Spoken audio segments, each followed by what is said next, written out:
How you doing, guys? This is Anthony Joshua, one of UK's hottest British prospects coming up in the heavyweight division. Stay tuned, stay locked. You're tuned into Behind the Gloves. Hey fight fans, it's Michelle Joy Phelps and I am joined right now by Dave Coldwell, who is a triple threat. Look at you. Promoter, trainer, and cut man. Talk to me. Manager as well, actually. Okay. All right, we're just going to stop with that list. He apparently is a great dancer. He does it all. I'm not a dancer. I manage about 25 fighters, so I'm quite busy. I also, as well as training Jamie McDonnell, I manage Jamie as well. Dave, how do you find the time to do anything else? I know you have a family. I mean, how do you squeeze this all in? I don't really sleep much. Everybody that knows me knows that I don't really sleep much, and they'll get emails at 3 o'clock in the morning and things like that. I make use of the 24 hours in a day, put it that way. Well, look, you got your fighter Gavin McDonnell fighting tomorrow night. He's fighting a much more experienced opponent. I mean, a much more experienced opponent. When you guys were choosing his opponents, his potential opponents, why this guy? This guy's actually mandatory, so we had no choice to face him. Now, this is the first fight that Gavin will have with me as his coach. So even though I've had 2 fights with his brother, Jamie, but with Gavin it's his first fight together. I would prefer an easier fight for the things I've been working on with him, adaptations, technical changes that I've made to him. I would like to have had an easier opponent, but unfortunately we've got to beat the man that's in front of us. Parody's he's a good fighter. He's like you say, he's experienced. He's only lost twice out of 40 fights.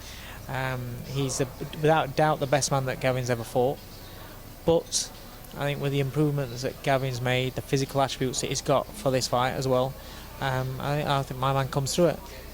What advantages does Gavin have that Jeremy doesn't? I think the most obvious one that was apparent at the weigh-in today, you saw just the sheer size difference. Gavin's very tall for a super bantamweight. He's really, really tall anyway. I think it's about 5'9", 5'10", something like that. So he's very tall. I've been trying to get him to use that height more, whereas normally he leans in and he gives away the height, and there's no real advantage. We've been making him make more use of the jab, making it more of a weapon rather than pushing shots out. So I think physically he's got to make his attributes count and his advantages count. He's got a great engine on him. He can go forever. He can throw a lot of punches, keep working and working.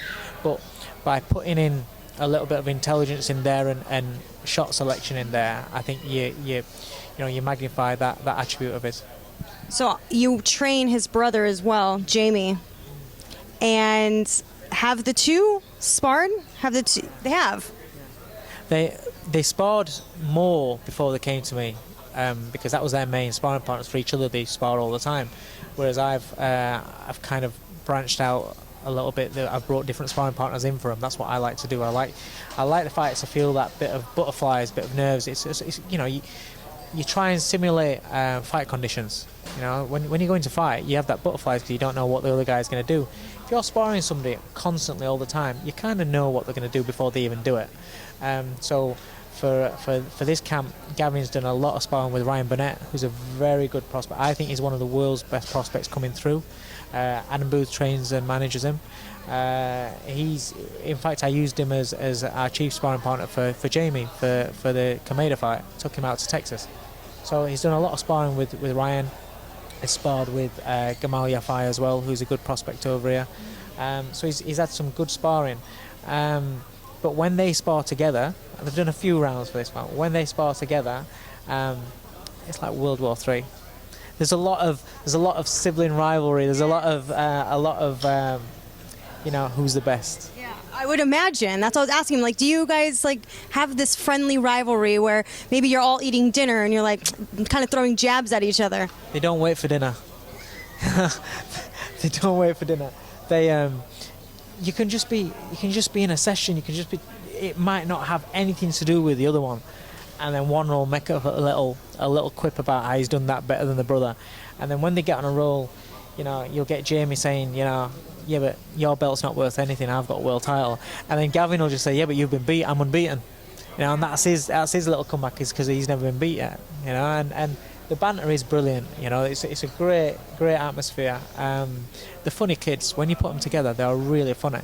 They just bounce off each other. But the hard work gets done. Hey, fight fans, it's Michelle Joy Phelps, and if you haven't already subscribed to my YouTube channel, make sure you go ahead and do so by clicking this little icon right here, or else